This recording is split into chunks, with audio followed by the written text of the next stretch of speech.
And You don't have to turn it down. It's okay. going live right now. Okay, it's 4 o'clock, so we try to start on time. We're looking at the side. We have Mayor Don Horton zooming in. We have Vice Mayor Sharon Mahoney here. Uh, Member Anna Richards is in. She's out of Leadership Monroe, so she said she won't be able to attend. And we've invited members Friedman and Gillis. I don't think they're on yet. We have Angela and Ryan from Southern, from Gray Robinson, and Kate Deloach from Southern. And I don't know if Aaron's on or not. Do we have any attendees? Aaron is on. Aaron's on as a guest, and Frank Durfler. And looks like Leah. So it's everybody. So who wants to start? Kate, you want to do it, or Angela? Sure. I'll kick us off with just a couple of updates. First, on the area of critical state concern bill that we've talked about a couple of times, Rep. Mooney's bill that includes the Florida Forever extension of our carve out. That bill passed the House and has been placed on the special order calendar in the Senate for the 10th. So very good news on that front.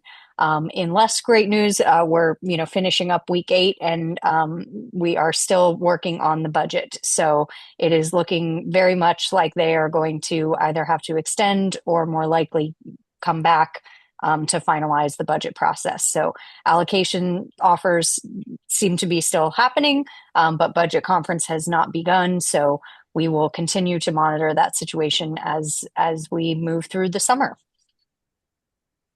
And Ryan, I think, is going to touch on a little bit of the policy. Yeah, before I do, Angela, will you just give an update about the budget, sort of where we are, where we're not, all that? That would be.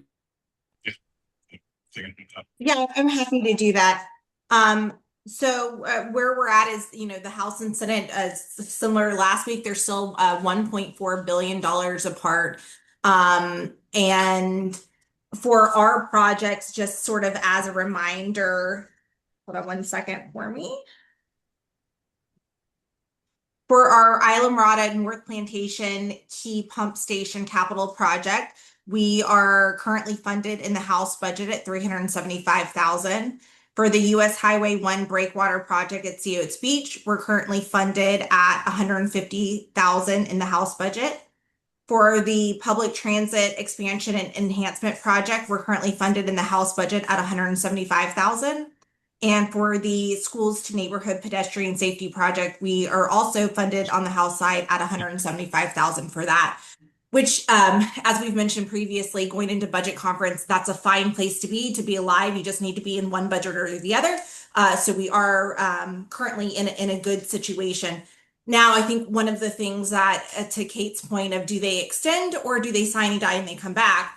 So if they extend, and the budget would still be alive and the House and Senate proposals would move forward, if they sign and die and come back, that could mean that they could obviously bring their initial proposals back when they come do the budget, or they could obviously have new proposals. So we will, our plan is over until we have more of an update. We'll obviously stay close to our sponsors and to the subcommittee chairs because we want to ensure that our projects make it in the final budget. How does our Senator Andrea feel about our chances in the Senate? I'm sorry, Ron, our chances of what? How does it, are other areas in the same situation? In other words, nobody is in the Senate budget. Does Anna Maria feel like we're okay? Yes. I think that's been pretty consistent. The House was, I think, much better for member projects than the Senate was in the initial budget proposal. So again, our work is obviously to get the Senate to accept the House position on these requests, and we'll be working with Senator Rodriguez, but also the subcommittee and full appropriations chair on the Senate side. And then also at the same time, we want to make sure we don't lose the position that we're in the House budget as well, because as you know, Ron, not all projects that are in the initial budgets make it in the final budget. So. Any questions from the panelists? Don, do you have something? Yeah. No, I'm good. Thank you, Ron. All right. Who's up next? Ryan, did you have something? Well, I mean, just kind of to let you know, because of the issues in terms of disagreements on the budget, that's also extending to policy as well. To date, we've passed, I think, 21 bills this year, whereas last year we passed somewhere around 248.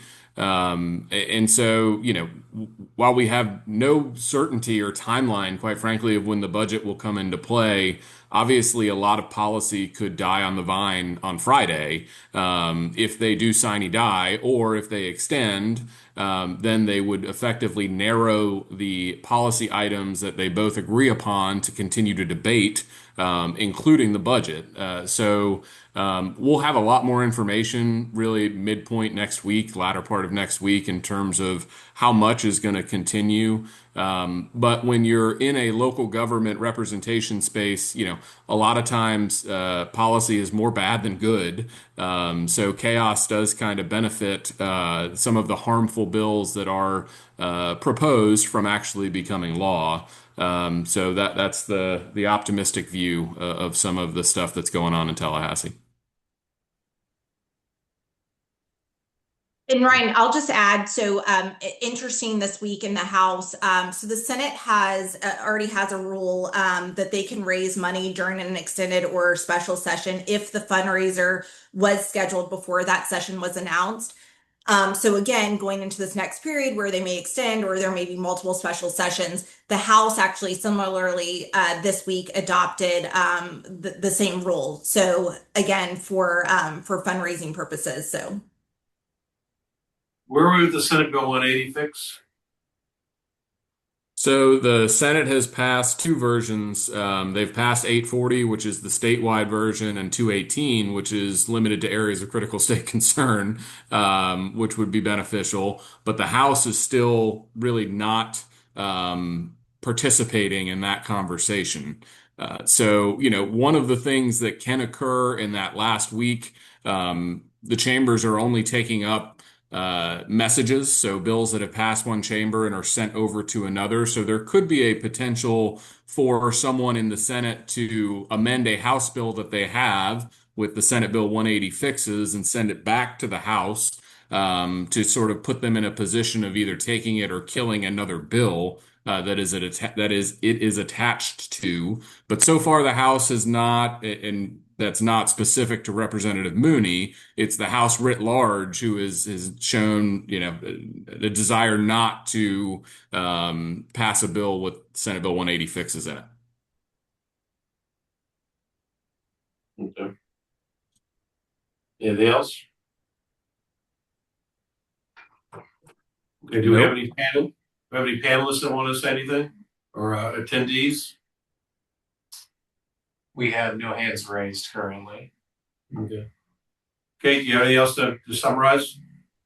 No, just to Angela's point, now that if they come back for budget, that would be the third potential item that they would be returning to Tallahassee for. We've got redistricting, potentially property tax, and now potentially budget. So that rule was probably well timed. And speaking of property tax, there's really nothing I see, maybe other than maybe a potential increase in homestead exemption that has a shot. Do you see anything else that realistically that might pass either now or in a special session? The property tax reforms? Yeah. I think there's a very good chance that something is put on the ballot in November. The timing issue is what is most pressing. But the House has already passed a resolution that would completely abolish non-school homestead property taxes. And so the question is whether the Senate would take up that same policy, because then it would go straight to the ballot in November. The Senate has publicly said that they were looking more $25,000 increase to the current $50,000 exemption, potentially up to $50,000 increase for $100,000 total. But we have not seen a proposal in writing and out in public. So it remains to be seen. But I find it hard to believe that we're going to enter November without a property tax reform ballot measure. I agree. And they do Okay. have some time to decide what they're going to put on the ballot before those things have to be finalized. Okay. Anybody else have a hand up that they want to ask or say something? Nobody at the moment. Okay, y'all get anything else? Kate, Angela, or Brian? That's it for me. Nope. All right, it's now 10 after 4, so another 10-minute meeting. I appreciate your Have a concise good summaries, and weekend. we appreciate you. So we'll talk to you next week at 4 o'clock. thank you all Thanks so very much, everyone. Bye. Thank you for the update. Okay. Bye.